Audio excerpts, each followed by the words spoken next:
in this video, I'm going to share with you what is a worth issue, what causes a worth issue, and a few different ways of looking at how you might go about healing this.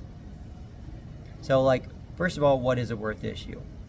A worth issue is someone who's disconnected with their own inherent value or worth, meaning you don't see yourself in your brilliance. You don't see yourself as your true self. You see yourself as perhaps less than your true self, or even less than your personality, meaning you have a total misperception of how you're seeing yourself.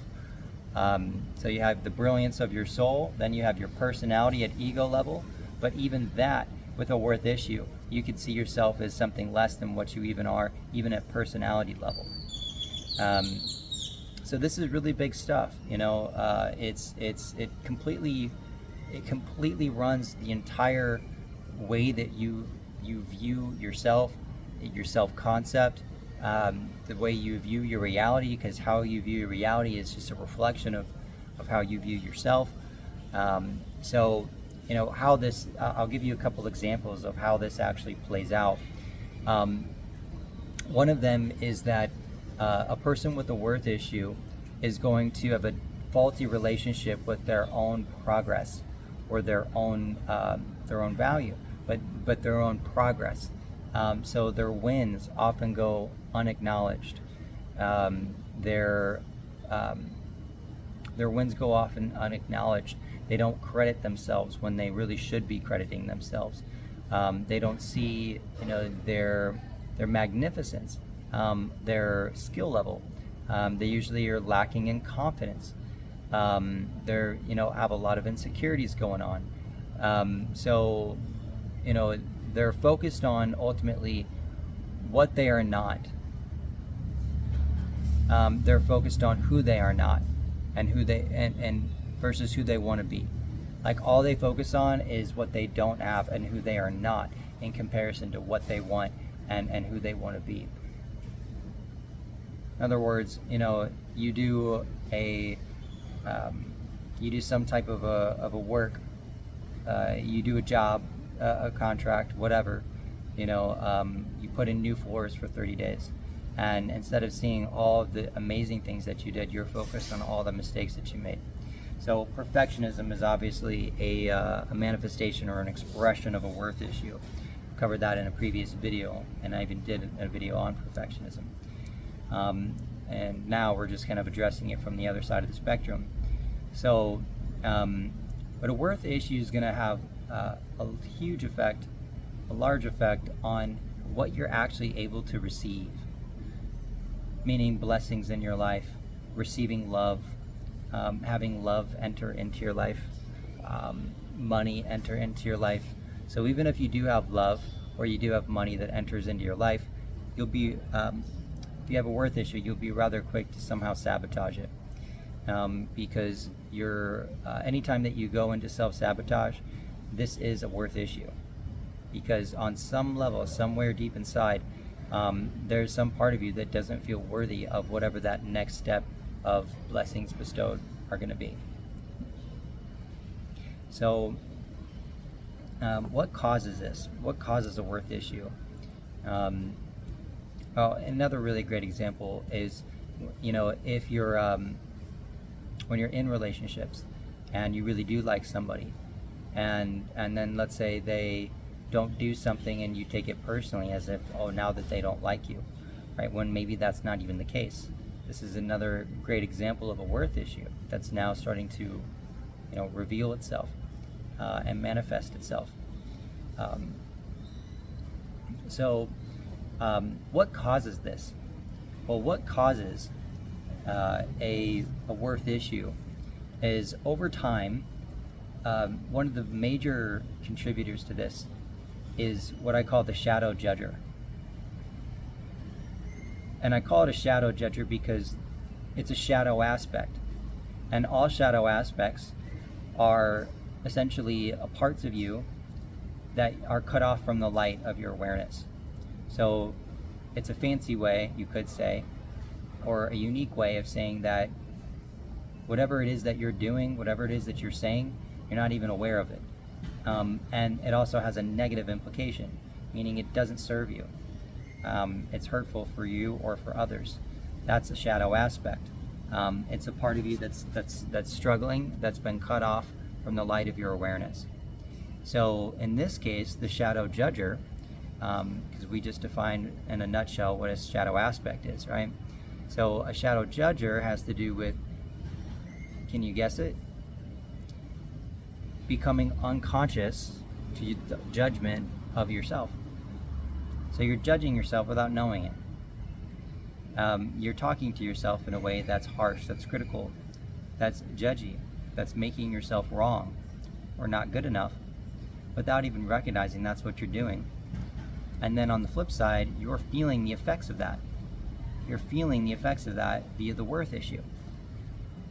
And so anytime, relationships are a really great example of this. So if somebody rejects you,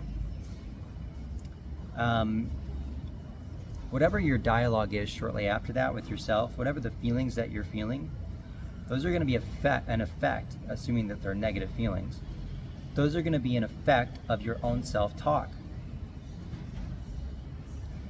And so, how do you go about healing this?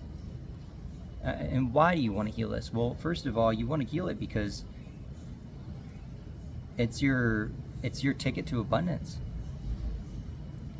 It's your ticket to living a life of momentum and not sabotaging yourself. I mean, full disclaimer, which, hopefully you guys have already connected with, but I haven't completely healed my worth issue. I have one. I've been doing some work on it for a while, but I know based on the dialogue that's going on inside of me and working on my own subconscious for a good while now, like consistently with an actual modality and training for, at the time of this video, about 7 years now. And I've also worked with a lot of other people at this point, probably about 1,300 hours worth of different coaching sessions. So, and I say probably because it's over 1,200, I know that much, because I do track it. So, but the point is that with the experience that I have, I've learned with myself and my own inner dialogue that there's a part of me that believes that it can't have what it wants. This is the falsity, this false storyline that my inner child has, based on how I was raised, and then based on what I say to it on a regular basis, or at least what I have up until now. Whether that's consciously, unconsciously, or just through my actions, what is it that I'm communicating to my inner child? Different topic for another time. Now that's some juicy stuff. And if you want more on that, I would suggest booking a call with me so I can give you a first-hand experience of what this might be like, unique to you. But the point is that, that's what the inner child is saying. And so the one who's being judged, when you're on the receiving end of this, and you're in these feelings of pain and discomfort, that is your inner child. And what your responsibility is, if you want to heal this, so that you can have a life of abundance and love. Abundance in all of its forms, abundance in money and in love. Oneness with yourself, your true soul self in the universe. In order to do this, we've got to heal your inner child, which means you have to step outside of your inner child, and instead of being a shadow judger or some other shadow aspect, you need to start stepping it up and healing your inner child. You start becoming conscious of your own self-talk, or you could say your own inner parent, right? So there's shadow aspects of the inner child, there's shadow aspects of the inner parent. Judgment is one example of a shadow aspect of your inner parent. A worth issue, you could say, or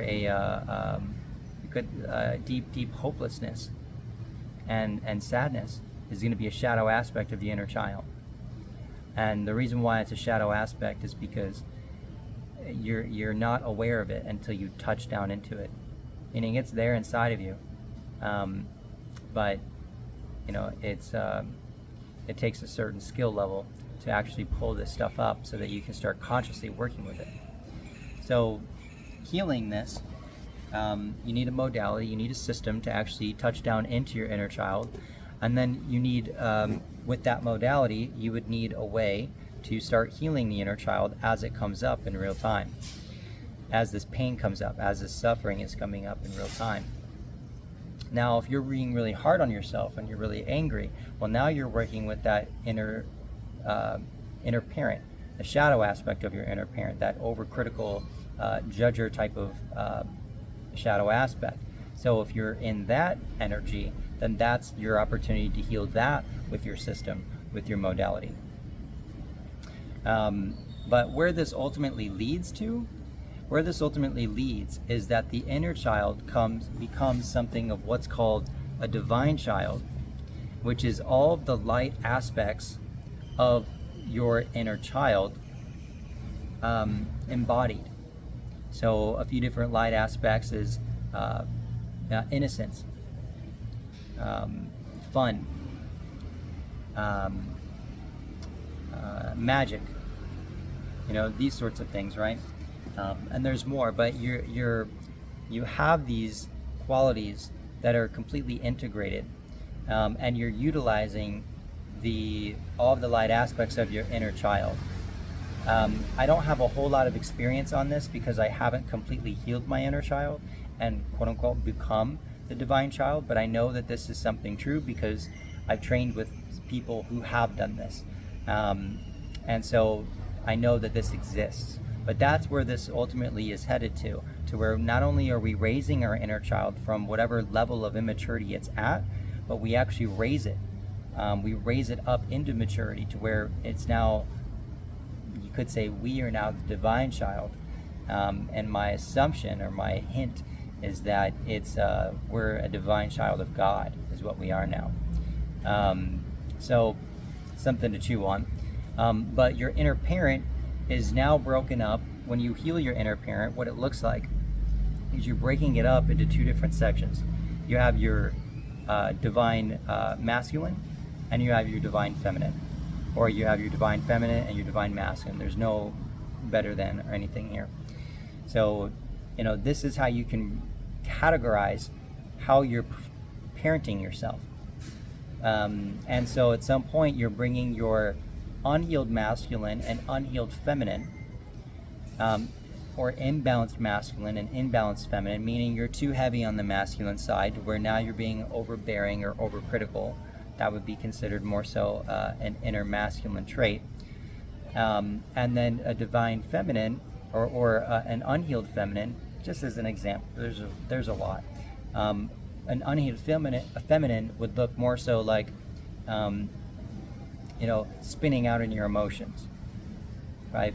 An unhealed masculine would look like I'm not connected to my emotions. I'm more on the masculine side. I have an imbalance going on with the masculine side, right? And there's all kinds of ways to describe this or illustrate this in terms of where the balance is coming from or imbalance is coming from. It's just about how you understand it and what makes sense for you. But at the end of the day, you're balancing out your masculine and feminine aspects or parenting aspects in relation to your own inner child or your own subconscious or your own worth issue in this case, right?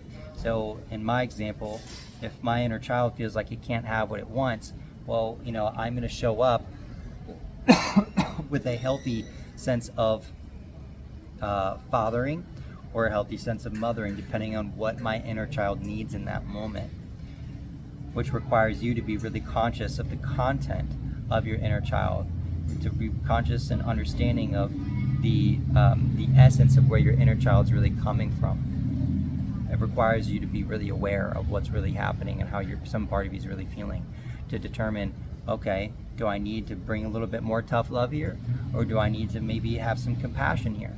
Right? And so your inner parent ultimately evolves into the divine masculine or divine feminine, and ultimately actually a perfect balance of the two, to where they're completely unified in terms of how you are showing up in relation to yourself. And then ultimately, as that inner child rises and becomes the divine child and raises into maturity, now you are the full-on divine masculine or the full-on divine feminine with a perfect balance of the two inside. And you're leading with one or the other. Meaning that if your primary essence is feminine, then you're leading with your divine feminine that has a perfect balance of your own inner masculine, perfect percentage utilization of your own divine masculine on the inside. So just to kind of wrap this up, your low self-worth or worth issue can also be known or characterized as a wounded, unhealed inner child. And your inner child, wounded inner child, is wounded from how you're parenting yourself, your own inner parent. And so what you want to do in order to heal your inner child is you want to do both, depending on what energy you're working with. I gave an example earlier. It doesn't have to look like anger in terms of an inner parent shadow aspect, but if we use that as an example, your inner parent shadow aspect, when you're feeling angry, well then as you work through that energy with your system or your modality to actually transform and heal that energy, that's how you heal the shadow aspect of the inner parent at that point. Is when you're in that energy, you walk it through, you heal that. If you're in the energy of the wounded inner child, you walk it through, you heal that. But at the end of the day, you need some type of actual formal training so that you know what to do with this energy as it comes up, as opposed to maybe shutting it down, avoiding it, covering it up, or getting lost in it. So hopefully this highlights maybe a little bit more understanding, gives you a little bit more understanding of what the worth issue is and where this really comes from, or at least a few different ways on how this can get created, and how a worth issue can get compounded. And you've obviously seen some expressions of this here that I've given you, what causes it, all those good things. But you know, the most important aspect is really being able to just apply yourself. You know, apply these teachings and figure out, find somebody that can actually hold your hand and walk you through, so that you can start to see how this stuff actually works. And so that's what I leave you with here today. You can probably even see little bits and pieces of my worth issue popping up, such as how I just ended that video, or how I just ended this. And so, you know, I'm not the full embodiment of this, but I've done enough work to where I can show you how to heal this, and hopefully that makes me a little bit more relatable to you as well. So with that, I wish you a wonderful day, wish you a wonderful evening as always, and we'll catch you next time.